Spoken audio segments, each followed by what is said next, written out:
Speaking of hearts, Allison's laughing, and other important organs, through our advanced care planning work, you have heard us talk quite a bit about in our advanced care planning education. And those of you in the educators, ACP Educators Collaborative have heard there's a big focus on organ donation and making sure that that is part of our education and outreach.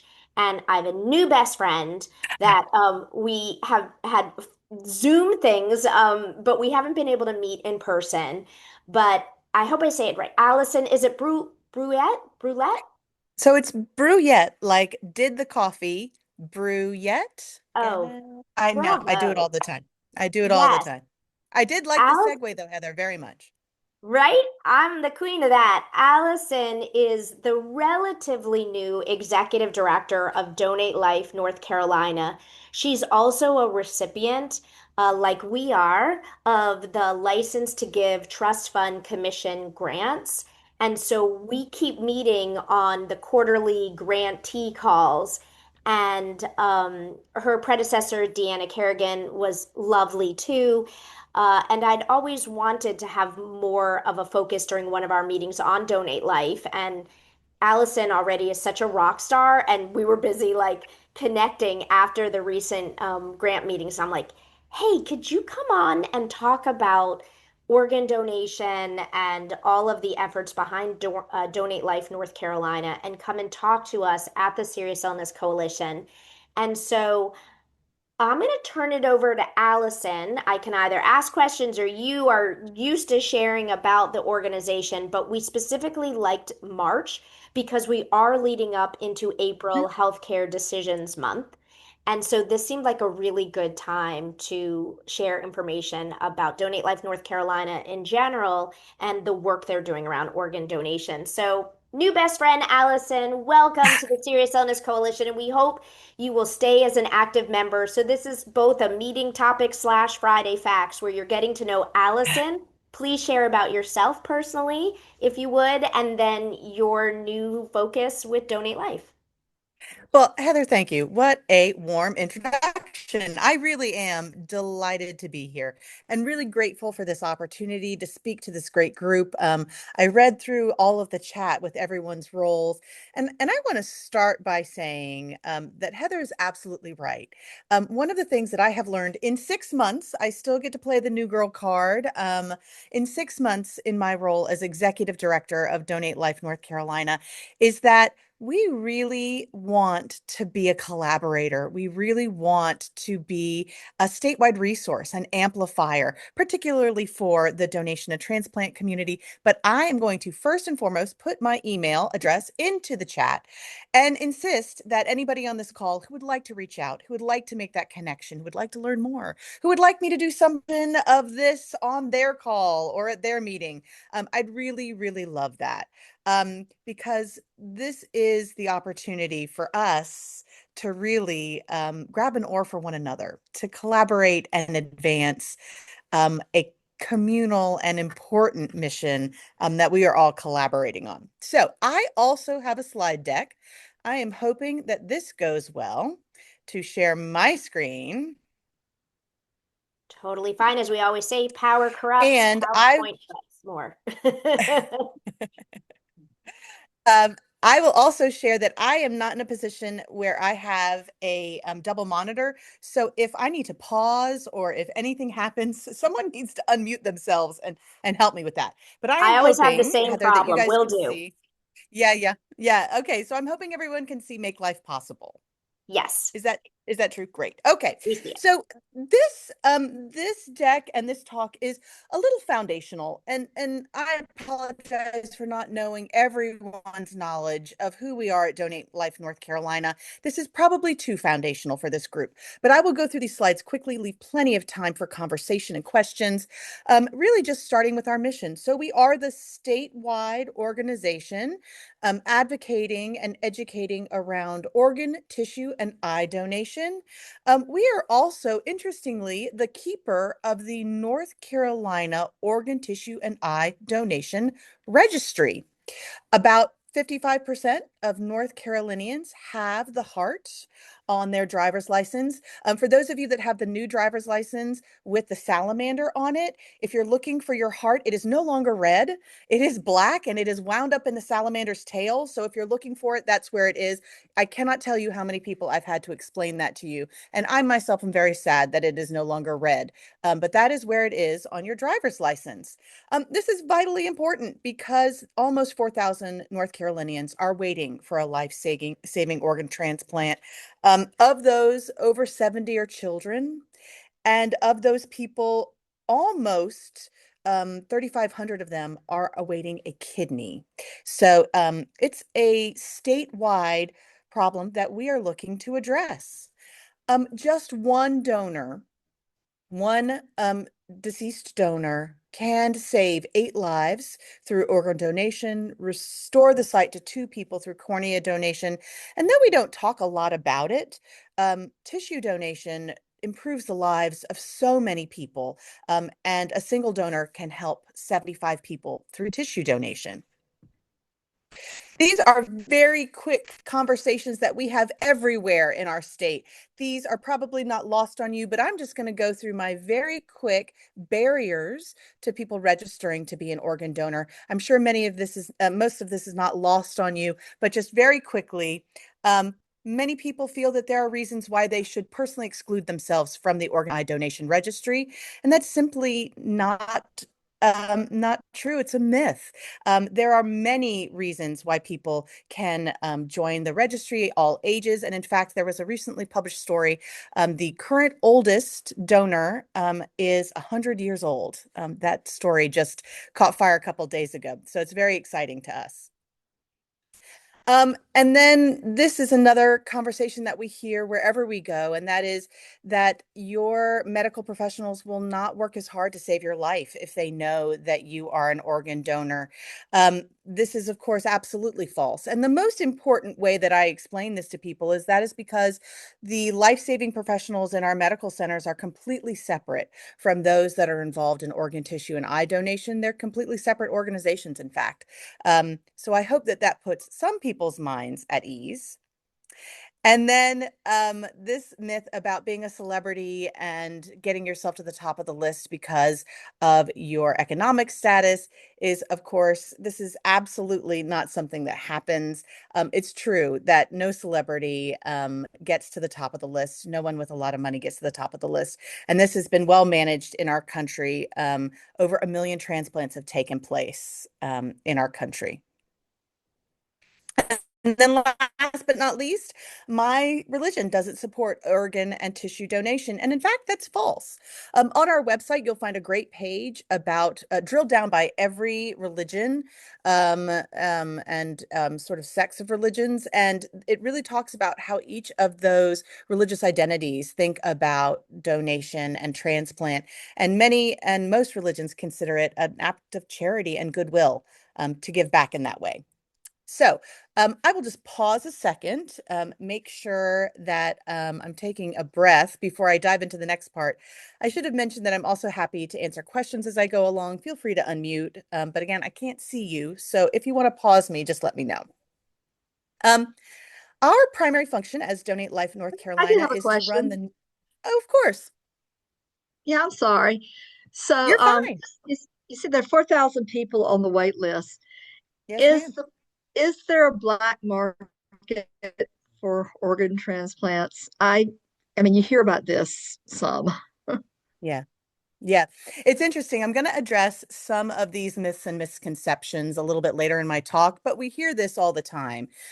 We hear the stories about people being in alleys and getting hit in the head with a hammer and their kidney is missing the next morning. I mean, all kinds of crazy stories like that. There absolutely is not a black market for organs. And I will tell you, one of the main reasons, and I did not know this until I joined this particular organization and learned more about organ and tissue and eye donation, and that is um, An organ is never removed from a patient. I hate to use the word, but the word is harvested.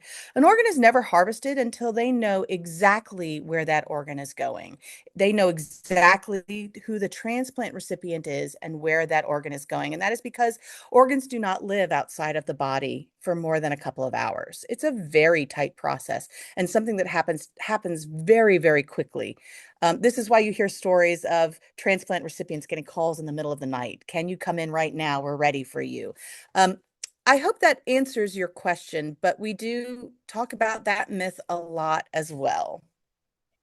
Allison, what I did hear, and we did have a presentation a little over a year Yeah, ago, looking specifically at health disparities in organ donation yeah, and the yeah, issue of the wealthy and celebrities. And yeah, while we heard it is a myth, they don't get higher on the list. What they are able yeah. to do, if you have wealth and if you have private planes or access to helicopters, you can be on multiple lists because you have to be something like within 3 hours of a Hmm. potential um, Hmm. donor. And Hmm. so that's how wealthy people sometimes it's that because they have transportation options, they can be on multiple lists because they really can get in their helicopter or something. And so that is where there's not truth to the fact that they get higher on the list. They're just able to get on more lists. Is that what you've Yeah. heard as And well? it Well, and it's interesting that many of the transplant centers are actually cracking down on that as well. And that's really not a great turn of phrase, but many transplant centers now realize that there needs to be more sharing of information about who their patients are, about what that transplant list looks like. And what they're discovering is some of this duplication amongst people who feel like they increase their chances by being on multiple donor lists across the country. And while that seems like a great plan, it actually doesn't really help as much as people think. So the answer to your question is, I guess, yes and no. There are ways that people will naturally try and game the system, but it's starting to become less and less of an option as we start to become better at sharing healthcare information across the country as well. Mm-hmm. Mary, you have a question? Yeah, I do. So my daughter's Great. brother-in-law is currently he really needs a kidney really bad, and he's been on the Yeah. list for a while, Yeah. and he's scheduled to get he's like high priority right now. So what's happened in his situation where he's able to has moved up the list is like a lot of people involved. There is a friend of his that donated a kidney to somebody else who then so it's like four or five people that are involved that have donated that it ends up coming back to him. Is that more Yeah. common now? And and maybe you're going to talk about this, and do you end up, how do the different registries coordinate all this type of thing? Yeah. So living donation is not something that I normally go over a lot in some of my presentations, although I'm happy to talk about. And that's what Mary's talking about. She's talking about this process of living donation. There are actually several things that you can donate as a living donor, although the most common is kidney. And because we have to match kidneys on lots of biomarkers, there are often sometimes within families or communities people that are willing to donate kidneys but aren't a match for their chosen recipient. And so, what Mary's describing is a chain where Mhm. someone says, I would be very willing to donate a kidney. It's not a match for my friend or relative, but I will give to your friend or relative if you're a match for my chosen recipient. So, sometimes these chains can be very, very long, 20 or 30 groups long where you can find that happen. It's really become a lot more prevalent as the internet has become more used in these types of conversations, as people have really started to put those pieces together. And Donate Life America has actually started a pilot project where they're asking now people who join the registry if they'd be very at all interested in living kidney donation, as just an example. And it's actually been really popular. People really do think that there is going to be a great way through the magic of the internet to connect people a little bit more readily for living kidney donation. But yeah, it's a really fascinating process, and it's happening. I guess I would say, Mary, it's happening more often, and there's more Yeah. technology behind being able to match people better. through those chains that's been really interesting to watch.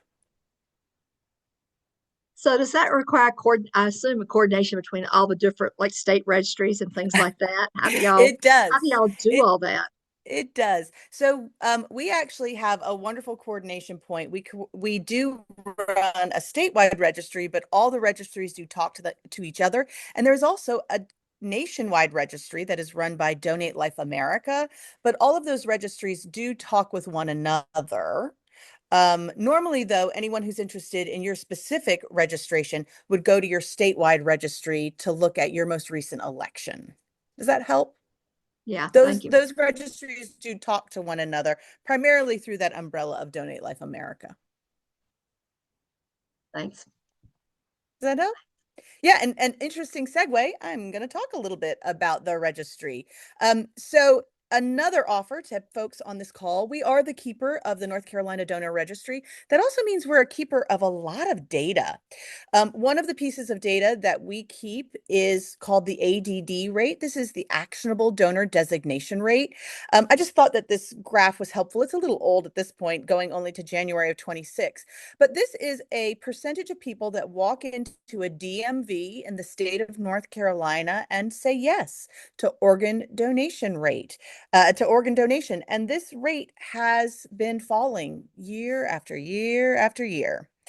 And it's part of what our mission is as an organization. We can slice and dice our data by geography, if you're interested in your own county and what the donor designation rate looks like there. We can do all sorts of demographic overlays. I like this slide in particular because I was shocked to learn that 16 to 17-year-olds have such a low actionable donor designation rate. And it's something that we as an organization are really looking at, that teen response rate and why it is so low. Um, and then we're dealing with another problem as an organization. Many of you may be aware, but over the summer, the New York Times published this article, which is number 2 in my list here. A push for more organ transplants is putting donors at risk. This is touched off a firestorm in our country that is really about the polarization and the mistrust of medicine in our country right now. Um, and we have seen a 700% increase in people removing themselves from the donation registry here in the state of North Carolina, mirroring a national trend. People are leaving the registry in droves. Starting last summer, we received thousands of calls a month for people asking how they can remove themselves to the registry. So while the number of transplant recipient need goes up and the donor designation rate goes down, we also now have this firestorm of people leaving the registry. It's an interesting problem because we, up until a couple of months ago, didn't actually connect information on why people were leaving the registry. Donate Life had never dealt with this before. And so we have now increased our data points from our registry and are collecting better data. This is just a anonymous view of some people who recently removed themselves from the donation registry. And I selected this particular slide, and I don't need to read it to you, but the one at the bottom, the reason for leaving the registry is I do not wish to donate before my demise, as we talked about through our myths, which is about a myth of organ donation that we just touched on. Yeah, So, and we talk about yeah, go ahead. Oh, Allison, sorry, I didn't know if there's a lag. I didn't know if it's from my computer. This becomes a big issue that this comes up a lot with License to Give Trust Fund Commission. So when Allison and I are in those quarterly meetings, and I know Allison deals with it daily, and if any of you are hanging out reading social media at 3 in the morning, like I often do after that article came out, Yep, it has really become a communications nightmare because of those yep, few stories. And so it is a really interesting thing because you see a lot more, which is why I'm not surprised that younger folks are seeing it online. All of these questions, they're going to keep me alive. I'm not going to, so I don't know if others are hearing it or it's just in circles, but now I'm really aware of, and if you read the comment sections, it's just like a lot of things on the internet. It has just gone wild with these yeah, conspiracy theories or real problems that happened out of context. So I just wanted to like take a beat there to say, this has become a really big issue. Um, and I don't know if others have seen it as well, but I know this is a unwelcome day-to-day situation for Allison now, and we have to make it cool again. I'm in that bracket that's the highest, that 50 to 60 bracket or whatever, that is still the highest, the over 55%. But it is amazing. And I think there is an interchange between, or a connection between social media use and passing on of these really intense, yeah, look at that, drop-offs. Yeah. So thank you for that, Heather. This is something, this sort of media firestorm, this misinformation campaign is something that we are looking at every day. Um, and one of our best partners in all of this is actually the DMV. So this is my shameless plug for the DMV. Regardless of what your personal experience is with the DMV, I would like to call out these lovely people because they are real champions of organ donation and transplant. The Donate Life America and Donate Life North Carolina provides all of the training for new DMV examiners, particularly in our state, to answer questions, even very high level questions, when people come to the DMV and are not sure whether they are going to become an organ tissue and donor. This little group here is from Huntersville, North Carolina, for anybody down in that Charlotte area. And they are receiving an award in these photos for having registered over 18,000 people last year. They are the state winners of that award. And we went down there with some advocates and some friends to thank them for their incredible support of our mission. Um, about 90% of registrations still come through the DMV.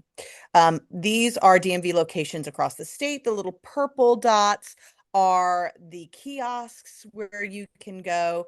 But people are walking into DMVs less and less and less now. You don't have to renew your driver's license for 8 years. Used to be 4. So it's not often now that this topic comes out, is discussed amongst, citizens of the state of North Carolina. So we are working really hard to diversify the way that North Carolinians can register for the organ, eye, and tissue donation registry. And for those of you that are embedded in medical centers or your practices are users of MyChart, I would like to point out that you can now register through MyChart. It is a partnership through Donate Life America. It is nationwide. Almost all of the major health systems in the state of North Carolina have come online with this opportunity. Um, this is not a this is not a criticism. Duke will be coming online shortly. They are like one of the last major health systems in our state to add to their MyChart the Donate Life America insignia at the very bottom. It's usually in the footer of your MyChart. And it is a link to directly register to become an organ, eye, and tissue donor. Over 100,000 people across the country have already used this modality to register.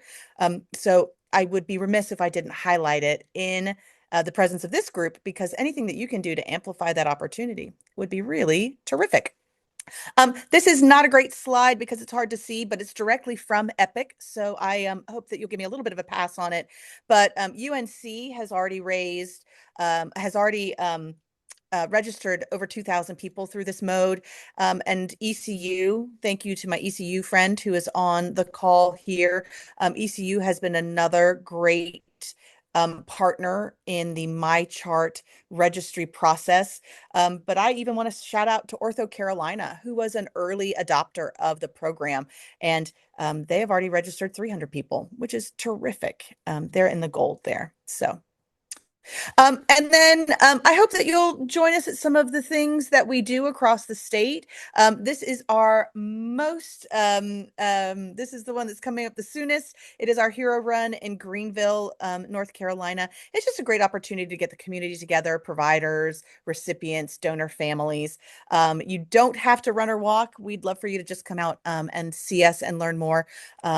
But if you're looking for more information, you can also use this QR code, go to our website, reach out to me directly. I'd love to share more. And then I am going to escape from this so that I can see everybody's faces and stop sharing.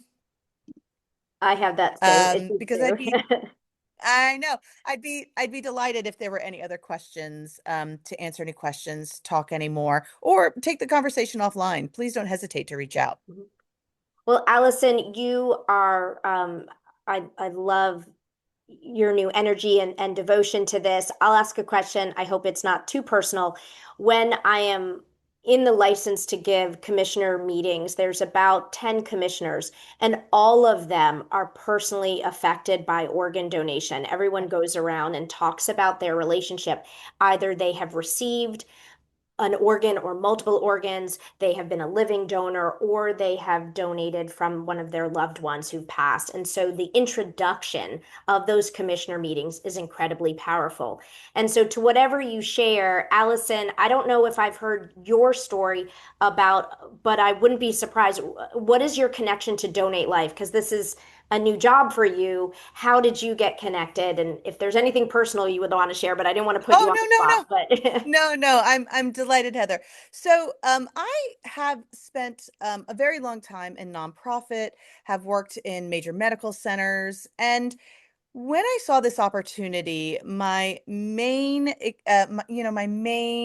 excitement about the job really had to be about improving the health of the communities across our state. It's a really exciting opportunity, but my personal connection is actually our next door neighbor. So, our next door neighbor is a living kidney recipient.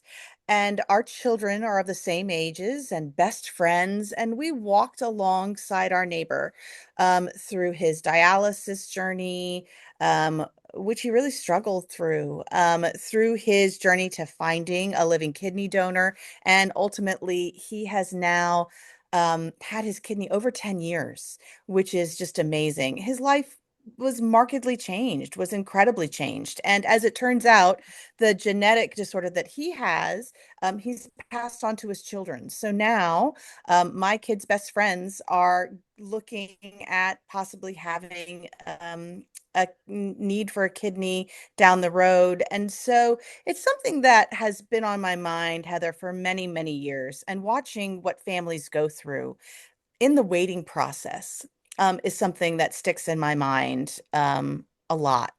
And how hard that waiting process can be, how hard the dialysis process is on many, many people. And so that is my personal connection to organ donation and transplant. But every time I turn around now that I've gotten this position, I find another connection. I find another person who says, wow, you'll never guess, but, or my niece, or my best friend, or my dad. I actually reached out to somebody just the other day, a professional connection of mine, to talk a little bit. And she says, we had 10 good years with my father-in-law that we didn't think that we were going to have because of a generous donor. So it's a very powerful community that I've joined, and I'm very proud to be the new executive director and very grateful for everyone for your receptivity. I hope you will reach out because I'd love to stay in touch. And certainly, whatever I can do to assist this group is high on my list of priorities.